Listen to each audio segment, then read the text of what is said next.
আব্দুল্লাহ ইবনে ওমর রাদিয়াল্লাহু তাআলা আনহু বলেন, কিফিলের ঘটনা নবীজি একবার দুইবার নয়, বারবার আমাদের শুনিয়েছে। নবীজি বলেন, বনি ইসরাইলে এক জালেম ছিল, তার নাম হলো কিফিল। এমন কোন পাপ নাই সে করে নাই, সব পাপে অভ্যস্ত ব্যক্তি কিফিল। কিফিলের কাছে একদিন একজন মহিলা আসছে, দরিদ্র মহিলা। এসে বলে, কিফিল আমারে কিছু টাকা ধার দাও। কিফিল সুদ কারবারি করতো, সুদি কারবারি করতো। কিফিলের কাছে এসে বলে, কিফিল আমারে কিছু টাকা কর্জ দাও, ধার দাও। যারা সুদি কারবারিতে অভ্যস্ত এরা মানুষের টাকা ধার দেয় না, সুদে যত লাগে তত দেয়। আসেনি সুদখোর আপনাদের এদিকে?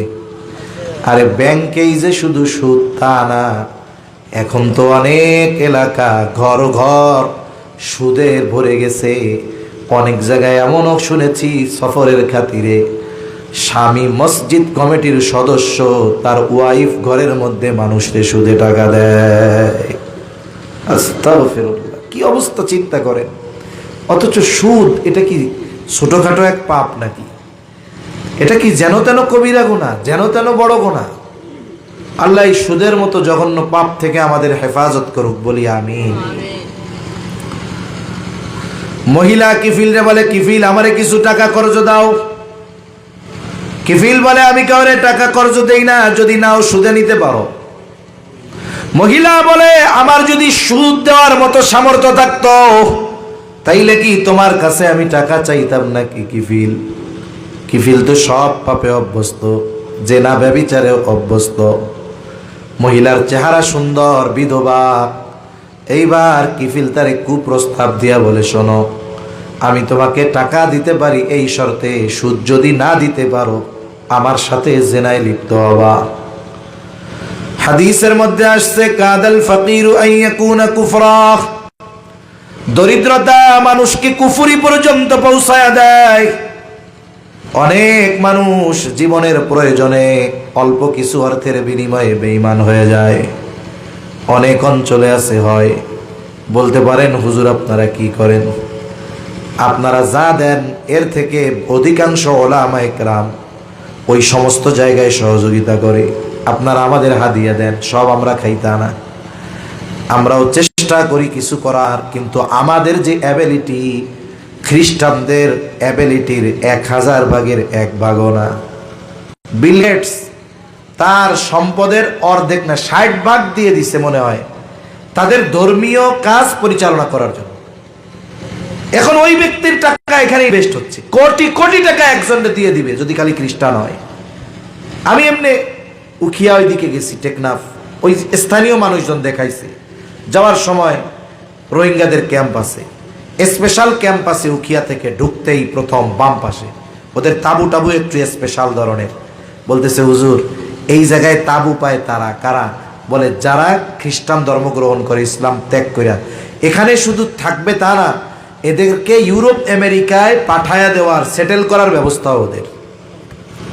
এখন ওদেরকে যে ফ্যাসিলিটি দিয়ে ঈমান কিনছে, আমরা কতটুকু পারবো? এজন্য মানুষ অভাবের কারণে অনেক সময় ঈমান বিক্রয় করে ফেলে। একটা কথা বলে না, অভাবে স্বভাব নষ্ট। এজন্য আমার আপনার পাশে অনেক অপরাধী আছে যে সে শখে অপরাধে জড়াইছে এমন না, বরং তার অপরাধে জড়ানোর পেছনে কারণ ছিল অভাব। ঠিক না? আছে না এরকম অনেকে? সেজন্য যারা সামর্থ্যবান এদের খেয়াল করা দরকার। এক এলাকায় যদি একটা মোটামুটি মানের চোর থাকে, ওই এলাকার শান্তি নষ্ট হওয়ার জন্য যথেষ্ট। ঠিক না? এখন আমরা কি করলাম? এই চোরকে ধইরা চুরির অপরাধে থানায় দিলাম, ওরে জেলে দেওয়া হইল। এখন ওইখানে গিয়া সে তো ডাকাতদের সোহবত পাইছে। হ্যাঁ, এখনো বাইরে হইয়া হইছে কি ডাকাত। এবার ডাকাতি করে আবার ধরা খাইছে, আবার ওরে জেলখানায় দেওয়া হয়েছে। এবার মোটামুটি একটু আপগ্রেড, প্রমোশন হয়েছে, ওইখানে গিয়া বড় নেতা টেতাও পাইছে। এইবার দেখবেন ওই ডাকাতি করে জেলে ঢুকছে, বাইর হবে নেতা হয়ে। এরপরে আবার মনে করেন কোনো কারণে জেলখানায় গেল, এইবার বাইর হইয়া এমপি সাহেব হইয়া যাইতে পারে। কথা বোঝেন না?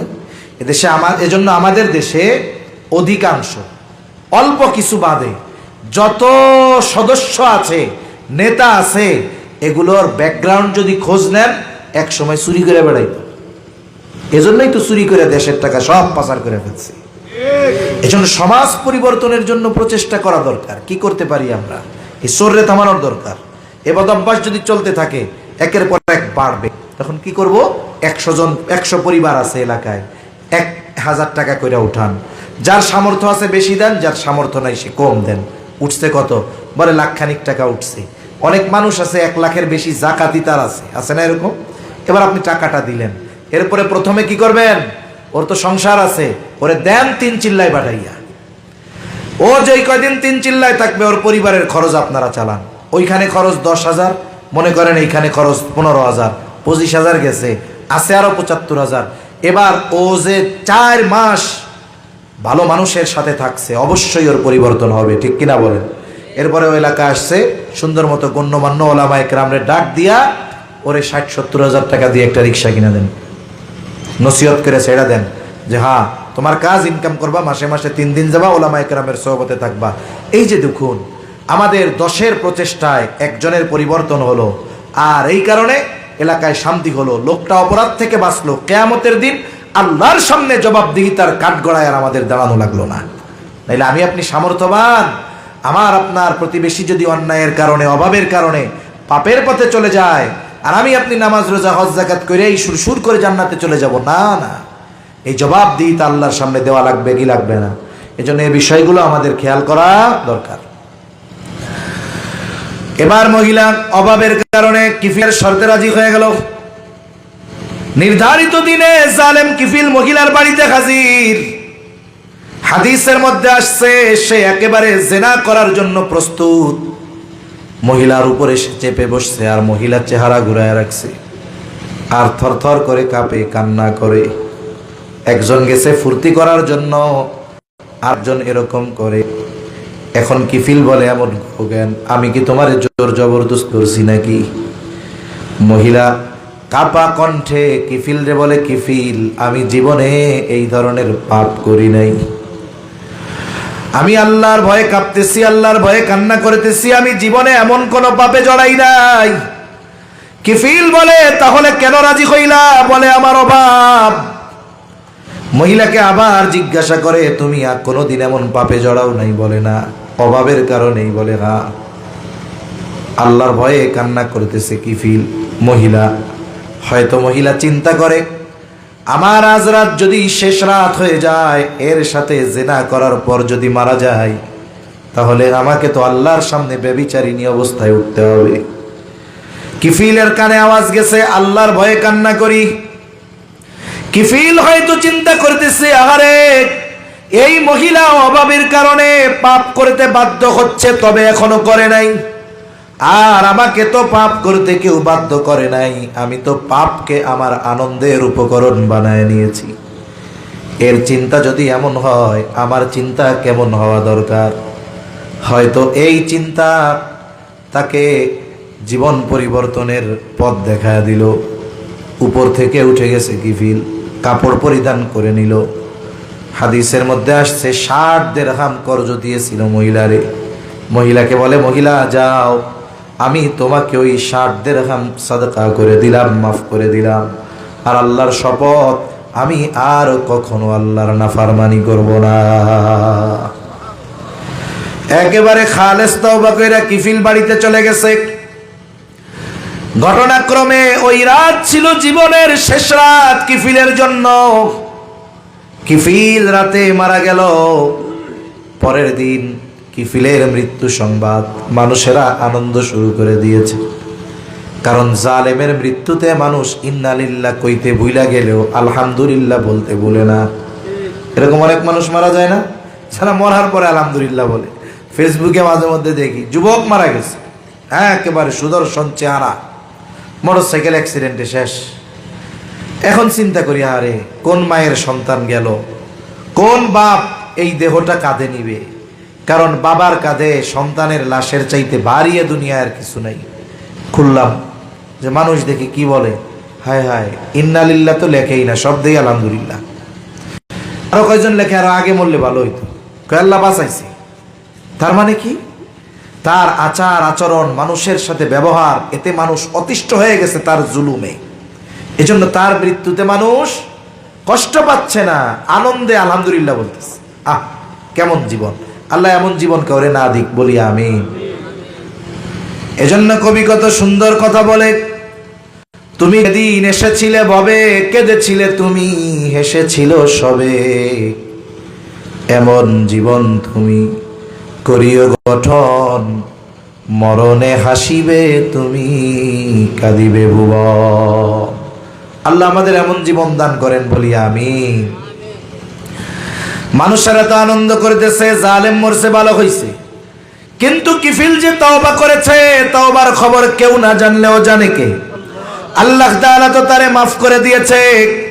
কুদরতি ভাবে আল্লাহ তাআলা কিফিলের দরজার উপরে লিখে দিয়েছেন, ইন্নাল্লাহা ক্বাদ গফারা লিল কিফ।